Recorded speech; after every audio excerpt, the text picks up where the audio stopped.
C plus প্লাসে যে কোনো ভ্যালুকে আউটপুটে দেখানোর জন্য বা প্রিন্ট করার জন্য আমরা কি করছিলাম, সি আউট নামের কিওয়ার্ড ব্যবহার করতাম এবং তারপরে আমরা সেটাকে আউটপুটে পেতাম এবং সেটার সাথে আমরা দিতাম left angle bracket.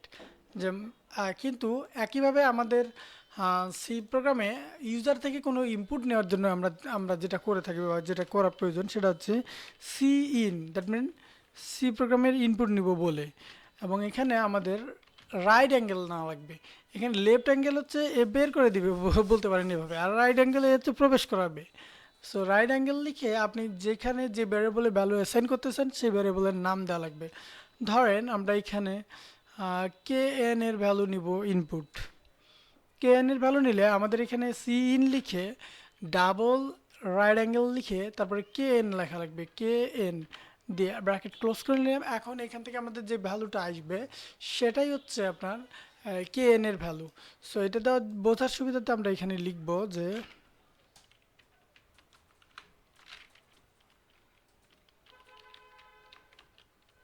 enter a value,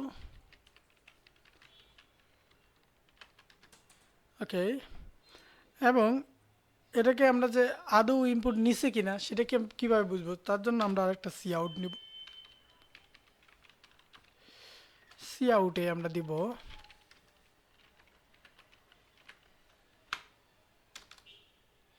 K N, K N এর ভ্যালু আমরা দেখব, sorry const in, okay. Const দেওয়ার কারণে আমাদের এখানে ভ্যালু বাইরে থেকে কখনোই নেবে না, কনস্টটাকে আমাদের বাতিল করা দরকার। দেখুন এখানে আমাদের বলছে যে ইন্টার ভ্যালু, আমরা এখানে ভ্যালু দেই 97 দিলাম। দেখুন আমাদের নিচে 97 এসছে। নিচে 97টা কি এটা বোঝা, যেহেতু এইভাবে বোঝা যায় না, তাহলে আমরা এখানে এইভাবে দিতে পারি যে